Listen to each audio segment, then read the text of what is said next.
Hello, this is Coach Wilson, and this is Chapter 4, Section 1.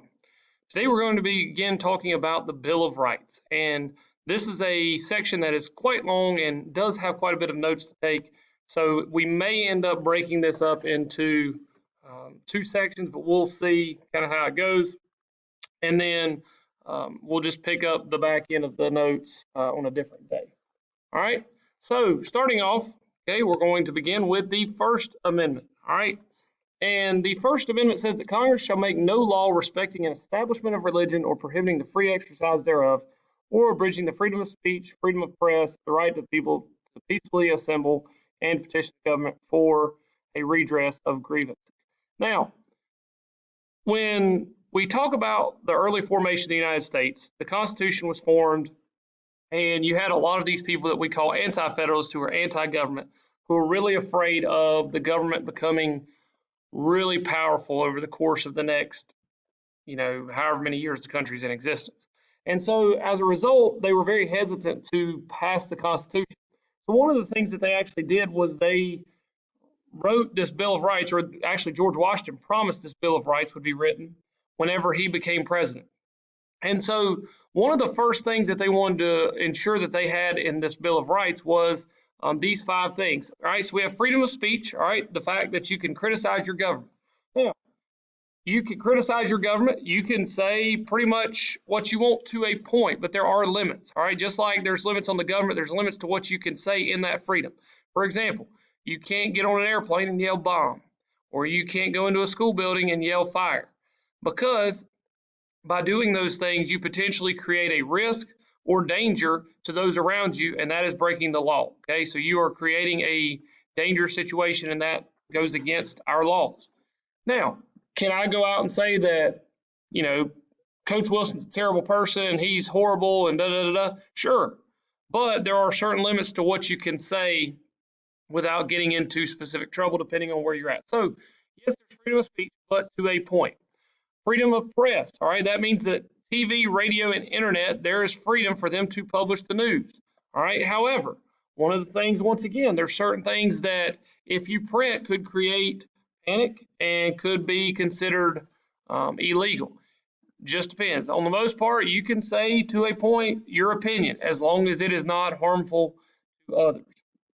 But that is also, if you go to other countries, they don't have necessarily this freedom of press, okay, this freedom to say in the news exactly what's going on in our government or to write negative things about our government, okay? That is something that in many communist countries, you see a huge restriction on the press.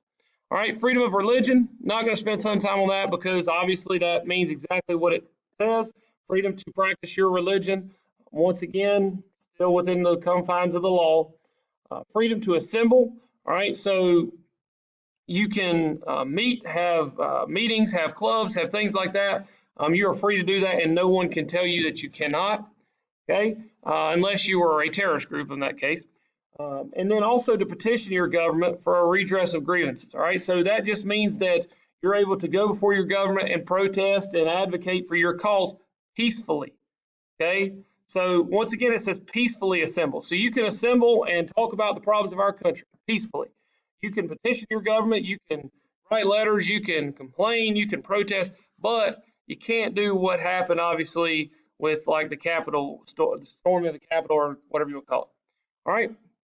Now, continuing with those, okay, assembly must be peaceful. As far as religion, we talked a little bit about this when we first went over our colonial America sections. Okay, the separation of church and state, and our government is founded on this idea that church and like you can't have one and the other. For example, in the Puritan faith, you had to be Puritan in order to be in the government. In our government, you can be whatever you want. You can be non-religious, and you can still be a part of the government. So that's kind of what it's talking about there when it says separation of church and state. Okay, and then also we already talked about petitioning, asking the government to address the concerns that you may have. Now, the Second Amendment, and by far what has been one of the most hotly contested amendments over the course of the last few years, it seems, is the right to bear arms. Okay, and that doesn't mean like a pair of bear arms of a physical bear. That means to bear a weapon, okay, or carry a weapon. That doesn't mean in public. That just means that you have a right to keep one. It was originally included to raise state militias during colonial times, and it's debated today through gun control laws. One of the things about the Second Amendment is that many people feel that we need to extend its reach and give it a little more teeth, in the sense that maybe we need to have stricter, control over these laws, maybe in how we, allow certain people to get them, like background checks and things of that nature. There's a lot of things that they're trying to limit. You also have to understand that a lot of the fear that comes with the Second Amendment is that when this law was made, they had guns that were shooting at, like, you shoot a bullet and then it took 45 seconds to reload. It's not like they had weapons that could kill lots of people in a very short amount of time at that point in time in history. And so that's kind of the danger, is trying to limit what types of weapons citizens carry, not necessarily limiting guns. Now, I'm not preaching anti-gun or pro-gun when I say that. I'm just saying that's the idea that everybody's trying to kind of wrap their head around. All right. The Third Amendment is a direct response to what happened during their time, which was no forced housing of soldiers. And it was originally included because colonists were forced to house British soldiers during the Quartering Act. If you remember, following the Boston Tea Party, this group of what we call the Sons of Liberty, but this group of colonists, they were upset about the taxes and upset of about the Boston Massacre, and all these various things have been going on in Boston. They raid the ship. England tries to enforce its will on the colonies by putting these soldiers into people's home and forcing them to take care of them. And so that was something going forward. They never wanted the government to be able to invade their privacy the same way. Now, the Fourth Amendment says that there are no illegal searches or seizures. Okay, this is your right to privacy. And this is the reason that the police, and this generally is kind of what we deal with, but this is the reason the police have to have a search warrant in order to come into your house or to search your property. Now, with that said, it says no illegal searches. If you give probable cause to an officer of the law that something is illegal, okay, then they generally have the right to search you. For example, if I'm speeding down the road, okay, and I'm going 100 miles an hour and a cop pulls me over and he smells alcohol in my breath and then also smells some kind of drugs. Well, he now has the right, because I've broken the law already, to go ahead and search through that car to ensure there's nothing else dangerous there that could be harmful to him or me.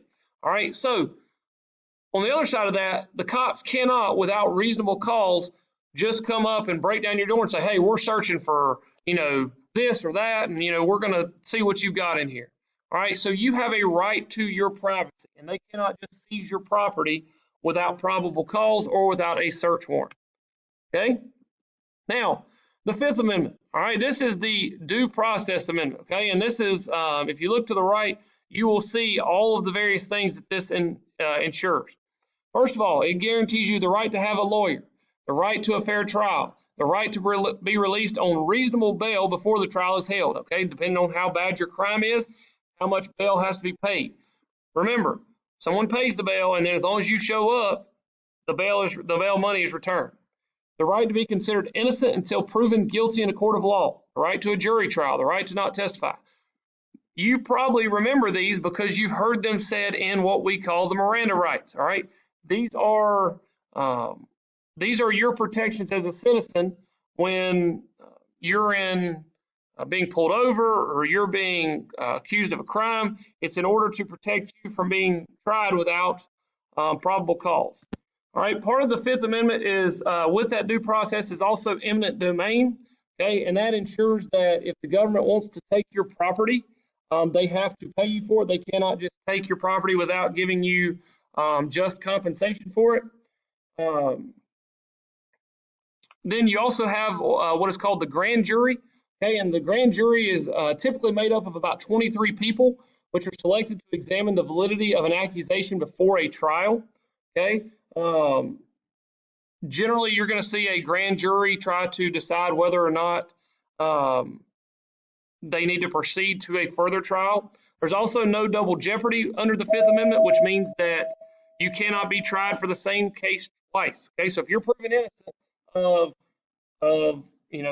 let's just say a crime, I'm not going to give you a specific crime.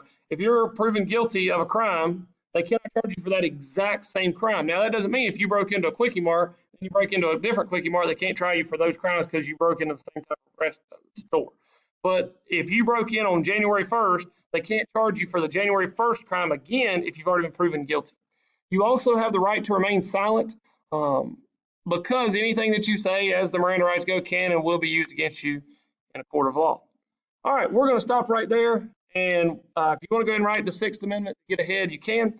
We'll pick back up with the rest of these and before we go over to Section 2, and we'll finish the Bill of Rights then. Make sure you're working on all your assignments, keeping up with your vocabulary, and if you need anything, please let me know. If not, I'll talk to you soon.